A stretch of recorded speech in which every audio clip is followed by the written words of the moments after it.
मेरे प्यारे बच्चों, हम लोगों ने त्रिकोणमिति के परिचय को कंप्लीट कर लिया था। अब हम त्रिकोणमिति अनुपातों के अनुप्रयोग के बारे में पढ़ेंगे। आपके सिलेबस में चैप्टर है 9.1। तो 9 इकाई पढ़ने से पहले आपको कुछ परिभाषाएं आनी चाहिए, उनको पहले आइए समझते हैं।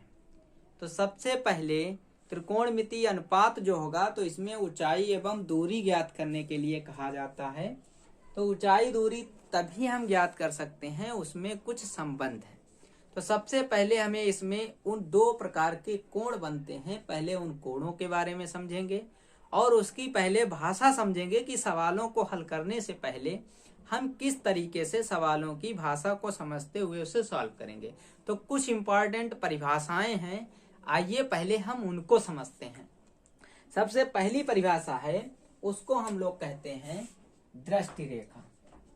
तो दृष्टि रेखा वैसे तो कोई रेखा नहीं होती है, लेकिन एक काल्पनिक रेखा मानी जाती है, उसको हम दृष्टि रेखा कहते हैं।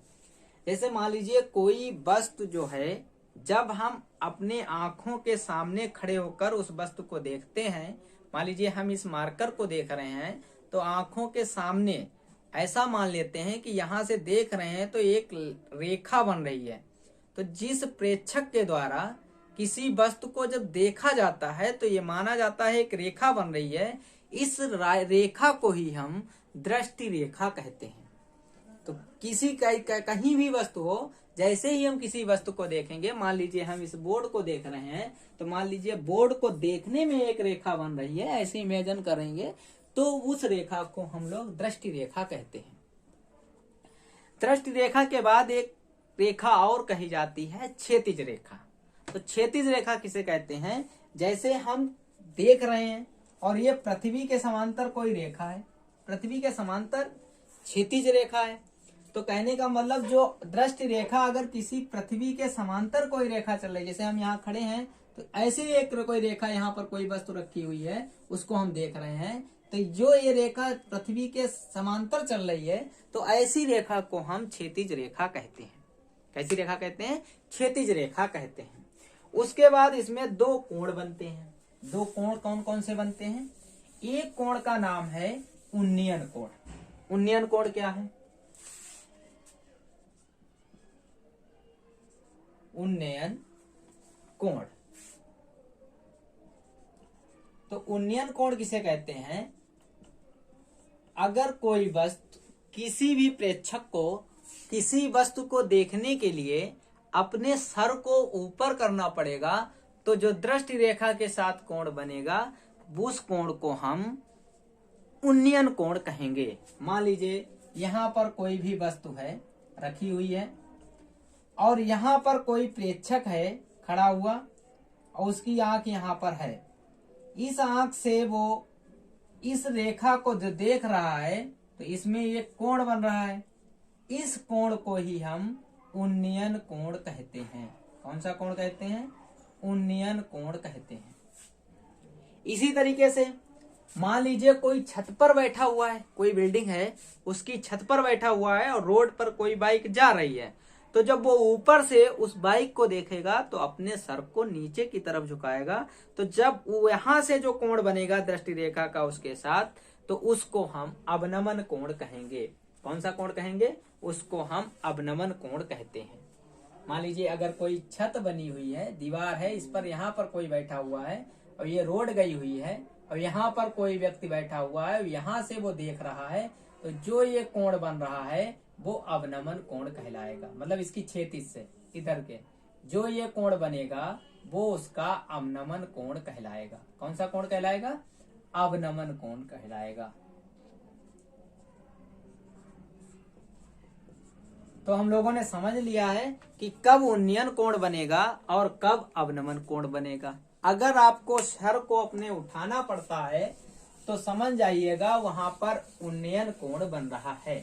अगर कहीं पे सर को अपने झुका के किसी वस्तु को देखना पड़ रहा है, तो दृष्टि रेखा और क्षैतिज रेखा के बीच में जो कोण बनेगा वो आपका कहलाएगा अवनमन कोण। अगर सर झुकाना पड़े, सर उठाना पड़े, तो आप समझ जाइएगा वहां पर उन्नयन कोण बन रहा है। तो इन भाषाओं का यूज करते हुए ही हम सवालों को समझ पाएंगे।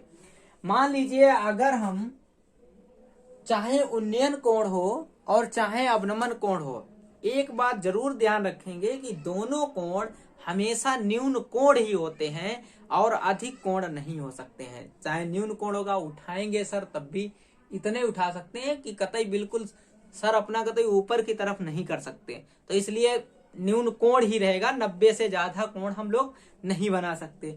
अगर नीचे की तरफ भी देखेंगे तो हम इतने ही देख सकते हैं, जिसे खड़े हुए हैं उसके इतने ही देख सकते हैं। ये नहीं कि सीधे सीधे बिल्कुल खड़े हुए बिल्कुल तलवे तक देख लें एकदम, ऐसा नहीं कर सकते हैं। तो वो अवनमन कोण ही आपका कहलाएगा, न्यून कोण ही होते हैं। दूसरी बात ये भी है कि अगर आप ये उन्नयन कोण है, मान लीजिए यहाँ पर कोई वस्तु है आप देख रहे हैं, तो अगर ये न्यून कोण है, कम है, और अगर इसकी तरफ बढ़ेंगे, किसी वस्तु मतलब उसकी तरफ बढ़ेंगे, तो उन्नयन कोण का मान हमेशा बढ़ता हुआ चला जाएगा। मतलब किसी वस्तु की दिशा में बढ़ते जाएंगे तो उन्नयन कोण पहले 30 डिग्री का था, फिर 40 का होगा, फिर 50 का होगा, फिर 60 का होगा, उसके नीचे आ जाएंगे तो 90 का हो जाएगा। नीचे से वो वस्तु दिखेगी ही नहीं। इसी तरीके से अगर हम इसके विपरीत जाएंगे तो जितनी दूर जाएंगे उतना ही अवनमन कोण, उन्नयन कोण जो है आपका कम होता चला जाएगा। यहाँ 30 था, यहाँ 20 रह जाएगा, 10 रह जाएगा। ऐसे कभी कभी कहते बिल्कुल ऐसा लगेगा कि कहीं पैरेलल में भी चीज आ गई। जितनी दूर जाएंगे उतना ही अवनमन कोण आपका कम होता चला जाएगा। अब हम लोगों को सीखना है कि अगर कोई समकोण त्रिभुज दिया हो और उसमें आपको उन्नयन कोण कैसे ज्ञात करना होगा। तो समकोण त्रिभुज में उन्नयन कोण कैसे ज्ञात करेंगे, आइए देखते हैं। दो तरीके हो सकते हैं, 3 स्थितियां इसकी बनेगी। पहली स्थिति में यह हो सकता है जब आधार और कर्ण आपको दिया हो। स्थिति फर्स्ट तब हो सकती है जब आधार व कर्ण ज्ञात हो। जब आधार और कर्ण ज्ञात हो।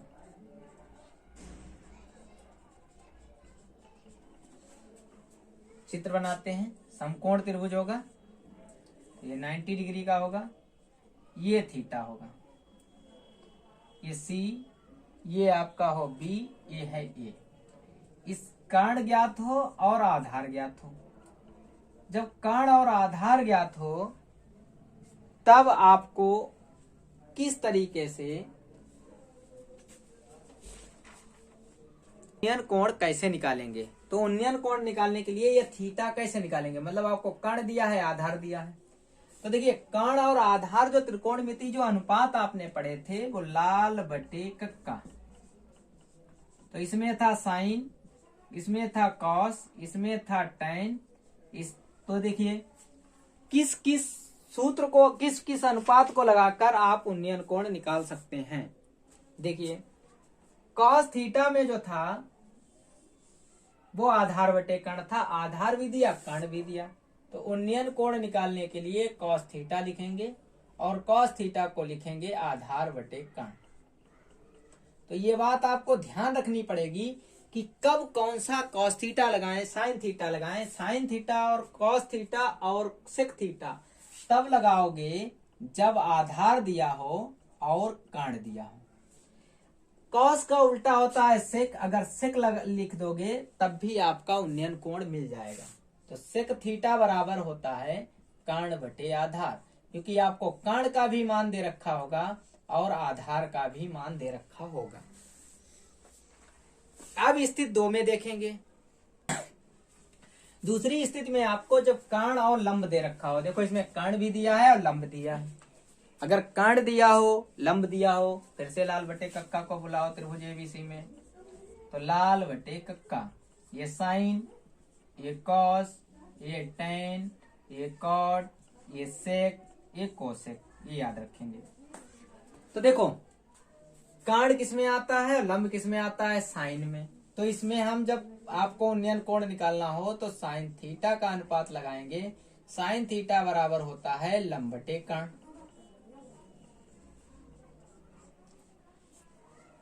साइन थीटा का अपोजिट होता है कोसेक थीटा।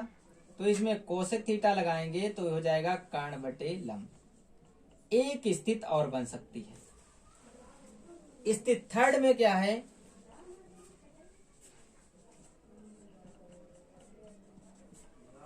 आधार और लंब दे रखा हो। ज्यादातर आपको सवालों में यही स्थिति ज्ञात होगी। लंब दे रखा होगा और आधार दे रखा होगा, मतलब कर्ण नहीं दे रखा होगा, आधार होगा और लंब होगा। तो आधार और लंब देखिए किसमें होता है, tan में। तो इसमें हम उन्नयन कोण निकालने के लिए tan थीटा लिखेंगे। tan थीटा बराबर होता है लंब बटे आधार, और tan का अपोजिट होता है cot थीटा। cot थीटा बराबर होता है आधार बटे लंब। तो जब हमको किसी भी सवाल में भुजाएं तो दे रखी हों और उसका उन्नयन कोण निकालने के लिए कहा जाए, तो मेरे प्यारे बच्चों ये तीन ही कंडीशन बन सकती हैं। तीन कंडीशन वो कौन कौन सी हैं, उसमें या तो आधार और कर्ण दिया हो। जब आधार और कर्ण दिया हो तो आप कॉस थीटा या कोसेक थीटा लगाएंगे। जब आपको कर्ण और लंब दिया हो तब साइन थीटा और कोसेक थीटा लगाएंगे। ये 6 त्रिकोणमितीय अनुपात होते हैं। जब लंब और आधार दे रखा हो तो आपको tan थीटा उन्नयन कोण निकालने के लिए, अवनमन कोण निकालने के लिए लगाना पड़ेगा। आइए हम एक प्रश्न को देखते हैं और फिर लगाना सीखते हैं। देखिए इसमें इस क्वेश्चन में आपसे कह रहा है किसी समय एक स्तंभ की छाया की लंबाई उसकी ऊंचाई की √3 गुनी हो जाती है। तो सूर्य का उन्नयन कोण ज्ञात कीजिए। तो देखिए पहले हमें बनाना पड़ेगा। मान लीजिए ये एक स्तंभ है, स्तंभ का नाम रख लिया AB। ये क्या है, स्तंभ है। तो स्तंभ की अगर हम ऊंचाई की बात करें तो इसकी ऊंचाई हमने मान ली कितनी है, h है। क्या है, h है। फिर कह रहा है इसकी छाया, तो इसकी छाया देखिए किधर, इधर ही तो बनेगी। BC इसकी क्या हो गई, छाया। और ये देखिए स्तंभ यहाँ है तो इसका उन्नयन कोण यही तो होगा, थीटा। तो कह रहे इस उन्नयन कोण को बताइए, लेकिन कहा जो इसकी छाया है वो उसकी ऊंचाई की √3 गुनी है। तो ये छाया जो है वो कितनी हो गई, √3 गुनी। तो देखिए ये क्या है, लंब है, और ये क्या है, आधार है। अभी आपको बताया कि जब लंब और आधार दिया हो तो लंब और आधार में जो होता है वो tan थीटा उन्नयन कोण निकालने के लिए यूज किया जाता है। लंब बटे आधार, तो लंब बटे आधार का यूज किया जाता है। देखिए लाल बटे कक्का। तो ये tan थीटा का अभी आपको बताया था, तो उसका हम लोग क्या करेंगे, यूज करेंगे। तो देखिए इसमें पहले थोड़ा लिख लेंगे हल। माना AB एक स्तंभ है,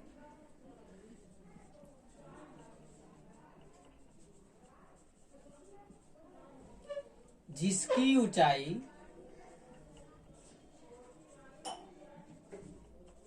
h है, h मीटर है, मीटर मान लो। इसकी छाया की लंबाई जो है वो √3 गुना है ऊंचाई के, तो √3h हो जाएगा।